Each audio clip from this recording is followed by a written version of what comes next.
Hello everybody, welcome to Let's Look at Shadow Warrior 2. This is the sequel to the reimagining or rebooting of the Shadow Warrior franchise that came out in 2013. It is a first-person shooter from Flying Wild Hog Games. You may know them for the first Shadow Warrior game. Well, the first one that came out in 2013 anyway. Or you may know them for Hard Reset, or you may know them for something else altogether that I'm completely unfamiliar with. But this is Shadow Warrior 2, and the difference between this and the original Shadow Warrior, beyond a couple of extra years obviously, is the fact that this one, rather than being a linear 3D first-person shooter, is more of a Borderlands-y drop-in, drop-out multiplayer loot fest first-person shooter, which is, I think, a change that has manifested itself very well in the game. And people are, you know, I was okay with the original Shadow Warrior. I found it kind of repetitive, but like a proof of concept for what could be a very good game. And then Shadow Warrior 2 actually has me excited, and I played about half an hour of single player and an hour of multiplayer so far. I was given a review copy from Devolver Digital, but I've been having a really good time so far, and I think this has the potential to be sort of one of those under-the-radar games that could end up being some people's favorite games of the year. Cough, cough, Nick, Rockley, smile. Anyway, let's get started, and I'm playing this on PC. Not everything's turned up to maximum for the purposes of recording, but this is on high, and the game looks pretty good, but it's also got a lot of stuff going on. Larry, how's it hanging? You know this guy? Old friend. You always make me smile, Lo Wang. No, wait, that's not it. You always make me fart. That's what it was. That hurts, Larry. You know, you're a real demon, you know that? That's what my mama always told me. What can I do for you? I actually have a very special request today. I need a golden chrysanthemum. Ooh, specialty item. Very hard to find. Come on now, Larry. I know you're holding, and you owe me one. It's a fair cop. Yakuza mess with you anymore? They still give me dirty looks from time to time, but there hasn't been an incident since you put the fear of Wang in them. Alright, I'm gonna cut the cutscene short there, not to show disrespect to the game itself, but you get the idea. You know, it's a game where there's quest givers, the quest givers give you quests, or they give you the items, the rewards that you need to complete that quest, you bring those back to the quest giver, and you take your sweet loot and go, ooh, I have a shiny, you know, frost gem I can insert into my sword. Let's tell him that we'll come back later, but for now, he's given us the golden chrysanthemum. Larry? Wow, his real name is unpronounceable. He wanted something his customers could relate to. And he chose Larry. Yeah, said he saw it in a video game. Nerd. Referential! Dorcas? Anyway, that's Kamiko. The gist of the story is we play Lo Wang. He's a wisecracking thug slash mercenary in the Chinese mafia, and also there's demons everywhere. So we use our sword to chop up those demons, and we have Kamiko stuck in our head. She is an innocent young lady whose body was possessed by a demon at the behest of an evil doctor. So her soul had to be separated from her body, trapped inside of our body as a steward, and then eventually we're going to put her back in her own body, probably, or something. Is this our only transportation option? What, you got a better idea? Sorry, I'm just used to... What, teleporting? Actually, you're not far off. What?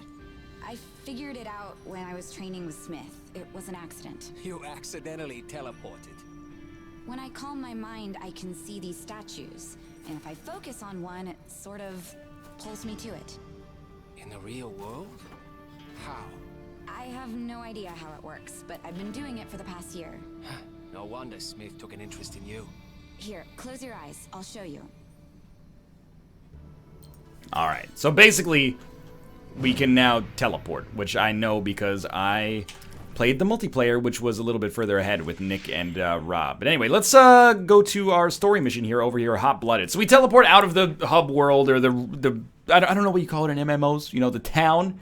We teleport out of the town and we go to the place where the actual quest takes place. So if we do this quest, it's a story mission, so we have to do it. We get 10,000 Z-Bucks, 1 skill point, a new skill, which is Chi Blast, and we also get a melee weapon, which is Ripper. So you get all these cool, customizable weapons that you can upgrade modularly as you go with gems and other such upgrades, and you use these to help you out because you're facing a variety of enemies that are very reminiscent of a game like Borderlands, where, you know, some enemies are really weak and you just chop them up with your sword. Some enemies are big, they take more HP, maybe you want to soften them up with a grenade launcher first. But then even beyond that, some enemies are immune to your powers. You get kind of magical powers as you play more and more.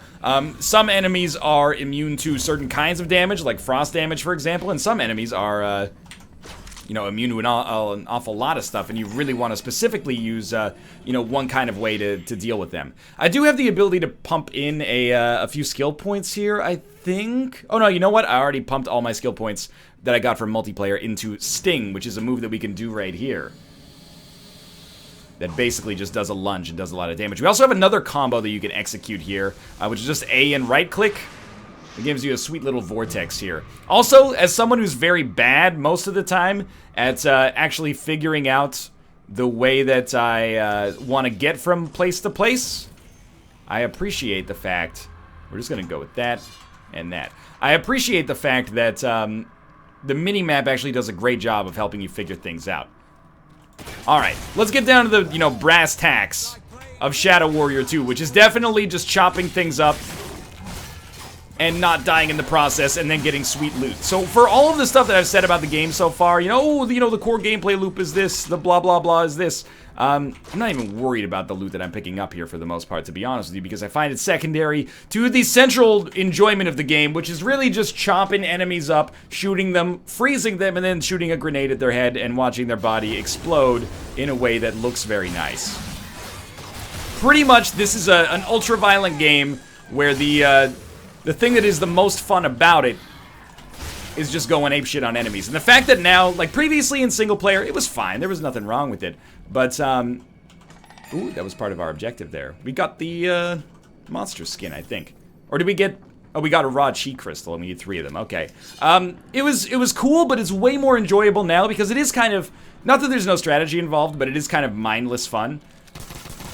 The fact that you can now do this mindless fun with your friends instead of pretty much exclusively by yourself is an improvement on things for sure. And the weapon variety and the zaniness associated with it is definitely part and parcel with that, as is the loot that you can pick up. And the game looks quite nice. I hope it's coming across in video, but I know how things tend to look on YouTube. So Superior Toro. Powers immune, toxic resist, electric vulnerable. I don't have an electric weapon, but I'll just hit him with a grenade here to start. And that seems to have worked out pretty well. So I think I'm just going to continue this, like, if it ain't broke, don't fix it sort of style. Oop! And then maybe we'll try to get in here and finish him off with some sword hits. I've never died. But I will say, when we played online... Oh, God, run. When we played online, it was balanced for 2 people. And we had 3. So that might be part of why I never died online. Also, because I have the glorious Nick and Josh and Rob helping me. Josh mostly just for moral support because he doesn't have the game yet, but you get the idea. Okay. We do have an active heal, by the way, which is what I just did there. Alright, that was pretty cool. We also have a parry move that we can do. There we go. We got that parry there, but then he parried me right after. And again, in case I haven't made this clear with the number of times that I've mentioned it, we can... Oh, God. Dynamically cut off body parts on the fly. So you can see we've taken that guy's arm off. Now we can't use that arm in combat. Not that the one without the sword was that relevant to begin with, but there you go. That's pretty much the gameplay loop of Shadow Warrior 2 there. You're either into it or you're not, but I imagine a lot of people probably will be. You guys know... Ooh, we got something there. I'm so bad with loot. We got something there. Kamiko wants to speak to us. What was that stuff Zilla shot you up with? It's an experimental compound I've been working on. What's it do? At low doses, it acts like a recreational drug. Elicits euphoria, mild hallucinations, anxiety release, dependency. Huh. Sounds just like Shade. Shade? Yeah, you know, that new junkie shit. I don't spend much time with junkies. What's it do at high Wow. doses? I mean, that's kind of a value 0.5 judgment. grams per 10 If you pounds kill all the weight, bunnies, you the can drug summon a is boss that you can then fight. The boss is the bunny lord. It's just kind of an Easter egg, I think, but it's fun nonetheless. Normally, what I was going to say is I find myself kind of... I dislike in games criticism when people go, you know, it's just a nice turn your brain off and, you know, have a good time for a while shooting things. But I really do sort of find myself falling back on that the more and more Shadow Warrior 2 I play. The more I'm like, this is just a great... Like, the thing for me in Borderlands was not really Borderlands being dynamite. It was more like, I'm having a good time hanging out with my friends and the gameplay is secondary to that, but it provides a great harness for that to actually take place. This is pretty much on the same level, although I have to be honest, as compared to a game like Borderlands, the pre-sequel anyway, there's a little bit more like moment-to-moment enjoyment, especially as you get more and more customization in your weapons. Like, I've been using the sword a lot here. We've used the nail gun and the grenade launcher a little bit, but what about this guy? Powers immune, ice vulnerable. I don't think I have any ice weapons, unless these count, but I'm pretty sure they don't. No, it doesn't seem like it's getting the job done. We also have this chainsaw that doesn't seem appropriate for this guy, honestly. I also think the game does a great job, and it is, again, super Borderlandsy. But the game does a good job of making it clear. Run for your life, actually, though. Oh, I'm dead. I'm probably gonna die. I am definitely on the verge of death, but there's a health shrine right here. And now I'm at full HP. And not as afraid as I was mere moments ago.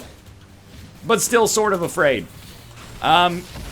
It does a great job of showing you when your powers are working and when your powers are not working. Like, for example, I'm shooting these guys. If I land a headshot, you can see there's the green arrow associated with it. Just like a little UX quirk that gives you the ability to get pretty quick feedback on whether or not you're doing the right thing. But also spend a lot of time just chopping people up. Alright. Go ahead and grab all the loot that we have available here. There are some complaints I have about the game, but they're complaints that I don't want to say that they're not meaningful complaints. We've got, we're grabbing chi here. Chi is what we use to power our special attacks, as well as our heal, which is primarily, and by primarily I mean exclusively, what I use them for right now. Just need 3 more raw chi crystals. I'm not gonna talk anymore to Kamiko, because this is actually the thing that I was gonna bring up as probably my central criticism of the game, and it's weird because it's almost like too much of a good thing. The dialogue is well written and relatively snappy, but at the same time, it's sort of a little bit inundating. Like, there's so much dialogue on a regular basis that I find myself, and this is a complaint that at the very least Rob has echoed as well, but I find myself sort of being like, okay, I get it, this cutscene doesn't need to be this long. So I do get a little bit of story fatigue, and I find that not to be a baffling decision, because I understand that, you know, the character of Lo Wang is one that is, you know, part and parcel and central to the game's success. On the other hand, though, I do find myself being like, oh god, you have an explosive barrel on your back. I do find myself being like, enough is enough, just let me get back to, you know, chopping up enemies and shooting them with a nail gun and then trying to build my own customized weapons that do that, but even better, you know? There is also, these guys are strong against fire, so the fire's not doing so well against them, but there is also, oh god, the, kind of like loot fatigue I get from time to time. Like, there's just, again, your mileage may vary on this one in particular, because I know some people are really, really into this. Whoop! I have fallen off. I know some people are really, really into this, but for me personally, when there's so much loot that I don't even care what it says, I just pick it up so I can bring it back to town, I sort of lose interest in that part of the treadmill a little bit. That being said, I still think it's a very strong design decision to go for that as a style of gameplay here, as opposed to just the linear style that they took with Shadow Warrior 1. I think it's a stark improvement. For me personally, it's a game that I enjoy, and I can see myself playing with friends a lot. I don't see myself loving it the same way some of the other people in our crew do, but I like it a lot. So it's like, instead of it being a 10 for me, it might be like an 8, 8.5. Not that I'm necessarily giving this a score. Okay, we've leveled up. It's definitely a situation where, you know, in some games you're like, RPG elements are tacked on. In this one, I don't feel that way. Like, I feel like they've really improved the overall experience, and they've added an extra dynamic layer that I think is nice. Ooh, the sharpest spike, vital, fire resist. I don't know what vital means, but this has got to give us like our second monster skin here. I'm pretty sure that what this means is like we kill 3 mini bosses. And then these mini-bosses each give us 1/3 of the objective that we need. We can right-click with the chainsaw, by the way, and just do this. Kind of like a consistent attack. It's a bad idea. We should heal up. I don't know what that is, but I hate it. And I'm not too worried about fire resist, but maybe it means we shouldn't be using our grenade launcher as heavily. That being said, I'm going to use my grenade launcher exclusively here. I think this means that these enemies are powering like the shield generator that surrounds the boss, so we have to kill them before we can actually do damage to the boss proper. But I'm not totally sure. Like, my solution to everything in Shadow Warrior 2 is pretty much just shoot it with a grenade, and then if it doesn't die to the grenade, chop it with your sword a few times. So there's not a whole lot of room for higher order puzzle solving, for me personally. Maybe that's a personal problem, though. Okay, this seems way more effective. There you go. That guy's dead. And the moment-to-moment gameplay is fun enough that it really does not matter. We need more raw chi crystals. That's my mistake. We don't need monster skin. We need more raw chi crystals. And I will say that to some extent, you know, the problem with games that are, if not procedurally generated, at least not as strongly curated from a linear sense, is we should go to this thing and save if we haven't already. But the problem is that, you know, there's more missions, but they're weaker. And I think there might be something to be said for that. Like, eventually fatigue could set in and you'd be like, okay, I'm sick and tired of gathering chi crystals and golden chrysanthemums. I'd like something with some weight, but I guess that's what the story missions are for in general. That being said, this is a $40 game, so it is judged on, I guess, slightly different criteria, depending on your philosophy, than another indie game that maybe is 15 or 10 bucks. And I think that, honestly, this pretty much ticks all the boxes for what you'd expect out of a $40 game. Not quite a AAA level when it comes to, you know, the way that things look and sound, and perhaps the scope of the game as well. But certainly, like, an ambitious, extremely ambitious indie title that is quite robust. And I really feel that if you can get a couple of friends, I believe it allows up to 4, but we've done 3 just fine. If you can get a few friends ready to play with one another, you can have a really good time. I have heard... We are playing a beta version of the online build right here, even though it's the week of release, so make sure that the online is actually working for people before you, you know, just venture out and say, oh, Northern Lion told me it was 100% good. But when we played it on the NLSS, we didn't seem to have problems, although Rob did have one disconnect towards the end. Bear, I know, was having a little bit of trouble with it, but, you know, that... It could be any number of things. They said there were going to be stability patches throughout the week, but again, don't take them at their word and don't take me at my word. Make sure you check the reviews to see if it actually has come to fruition in the end. We're probably going to finish this mission, hot and fresh out the kitchen. Mama rolling that body, got every man in here wishing. And then we're going to finish because I don't really have too much more to say about Shadow Warrior 2. You know, I've had a good time with the game so far. It's a little bit unfair almost to call it just mindless, like, button mashing fun. But this really is the kind of game that fills that Borderlands niche that maybe not a lot of games have filled recently. And I think it represents a really good leap forward for this property in general. Like, Shadow Warrior 1, I think, was kind of liked. Shadow Warrior 2 would be a game that it would not surprise me if people loved. Let's hold E to have this chat, I suppose. Weird having you in my head. Yeah, I can imagine. I guess it's more like deja vu.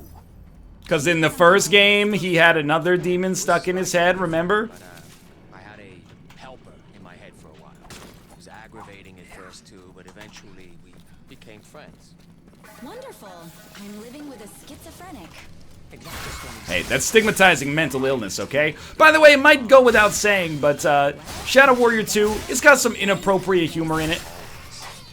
It's not necessarily for, you know, kids under the age of 12, but I'll let you be the judge of that yourself as you watch me, you know, cut up a spider into very small number of pieces. And it's really something that, you know, I think people are going to look at that and they're kind of going to gloss over it. They're going to be like, wow, you know, it's not that cool that you can chop up, you know, a body over and over and over into tiny little pieces. I'm not saying it's something that I've desired my whole life, like I'm a creepy clown in the North Carolina forest or something like that. I'm just saying, from a modeling standpoint, it's like one of the first video games, and you're like, in my life, I think, where you like make a slice and the enemy actually gets cut where you made the slice. Like, that doesn't happen that often. One thing I should also show off before we teleport back to town and kind of wind down on the video here is the system that we have for leveling up. This is where, like, from a user interface standpoint, I think the map is pretty cool, but I do have some problems with the upgrade system. It's just a little bit of, like, everything looks well enough, but from a menu design standpoint, I'm like, it's a little overwhelming. So these are weapon upgrades that we have. For example, Carnivorous Soul of Peril. HP after enemy kill plus 4.5, damage plus 13%, but enemy elemental resists go up. We could attach that if we wanted to. to, let's say, what have I been using a lot of? I've been using a grenade launcher like crazy, the one-trick pony. Let's attach it to that. And you get, like, basically these are runes, I guess is what I'm saying. And then you can detach them, and then, oh, I don't want to junk it. Whoops, that's my mistake. You can, you know, just attach it again, etc., etc. You get the general gist of it. I actually think that this is pretty, ooh, extra movement speed. We'll put that on the sword that I don't even use. No, you know what? Put it on our chainsaw. The chainsaw makes us slow. It gives you a really good ability to customize the weapons that you're dealing with. I totally sold or junked that really rare relic, didn't I? Classic Northern Lion. It gives you a really good ability to customize. I did it again. What you're building your weapons out as, and I think it's a nice element that, you know, I probably don't take advantage of in games as much as I should, but in this, I think that it makes a lot of sense, and it means that, you know, you can have a weapon like, for example, the Sword of Zaibatsu actually had lower DPS than Little Wang and still does, but now we can be like, okay, we're dealing with superior and elite enemies, so we get 10% more damage. That might be enough in some situations to push it over the edge. Or, you know, maybe we're dealing with elemental enemies and we're like, okay, they're strongly resistant to something, this might be enough to put it over the edge. So beyond that, which is one element of upgrading your weapons, and there's a lot of different weapons in the game, you do have skills that you can upgrade as well. So I'm assuming you'll get more of these as the game goes on. But for now, I took one level of Greedy Collector, which increases the auto-collect radius for money and consumables dropped from enemies. In every RPG, this is considered a waste. I still take it regardless. We can also get, you know, increased HP, increased amount of bullets, increased amount of karma, which I believe is maybe our currency. And then powers. We can get a power to go invisible. We can increase our maximum chi, which is basically our MP or our mana. And I've really been upgrading Sting here, the attack where you launch forward and hit an enemy. So it has much greater range and much greater damage as a result of what I've done there. And also Vortex as well. And then, of course, more HP, increased chance of medkits dropping from enemies. Let's buy that. Available skill points, 5? Let's do that. I'm okay with that. And maybe we'll... Healing Flame. Let's do that. Let's level up Healing Flame a little bit. Still 2 skill points. Let's just take that to the max. Okay, sick. So we've really improved ourselves here. These are all the skill points that I apparently got online and then realized that I did not have equipped yet. At the same time, I'm not playing on like the hardest difficulty or anything like that. This is the normal difficulty, so I wouldn't hold this against the game. Plus, this is a mission that is still probably in the tutorial. If I'm being frank, I played some later missions with Nick and Rob on the show, as mentioned, and the game does get more difficult. Although it was balanced for 2 people instead of 3 by our design, so it still wasn't that tough when we were online. But anyway, this is Shadow Warrior 2. Let's teleport back, and then we'll talk to Master Smith, see what kind of rewards we get, and we'll finish our quest loop here. And I think you'll have a pretty good indicative idea of what's going on in the Shadow Warrior 2 experience. A game that, well, a little expensive. Not necessarily expensive relative to its cost, but, you know, expensive relative to other indie games. Is quite ambitious, and I actually think has the potential for a lot of people, if you're into that sort of Borderlands style, to be one of your favorite games of the year. Or at least one of your favorite experiences, if you can manage to play it with friends. It does have single player, by the way, which is what I've just played right here, obviously. I managed to track down everything on your shopping lists. I didn't expect you back so soon. Sorry it's quiet, by the way. I don't want to alt-tab because it messes with the video source. Do you have a problem with efficiency? So you and Kamiko are getting along then? I wouldn't call it getting along so much as getting through. Enough chatting, let's get on with it. The rock doesn't choose the river, nor the river the rock. Yet neither would exist. It's actually tricky to rock a rhyme that's right on time. It's tricky. Kamiko says you're full of shit. Oh, I doubt that very much. Okay, she said to lay off the cryptic wisdom and make the stupid potion already. That's my girl. My items, please. There you go. Oh, and hey, Kamiko had a question. What was that thing her dad got her? It is a spirit well, an extremely powerful artifact. Say what now? It is like a container, only it can hold a person's soul. Wait, seriously? Why can't I live in there instead of with this idiot? She wants to know why you didn't put her in there. It would not be a good idea. Once you have entered the spirit well, you will never emerge. Oh, so it's like a Comic-Con. This is a complex operation. It's going to take me some time. Check back with me when you can. Sweet. So there's our rewards. 10,000 money, which may or may not be karma. We also get Chi Blast, which basically gives us a force push that I saw actually in an earlier demo. I've run out of crude. Can you please get me some from the Wildcatters in the universe? Tell you what, come back later, Master Smith. You got a strong neck. Anyway, there's our force push, by the way. It does cost us chi, but we can also explode things in Master Smith's workshop. Hey, Master Smith, can you give me something from the furnace? Just joking! Stung ya, buddy! Anyway, thanks for watching. This is Shadow Warrior 2. I didn't know there was something over here that it said we could take.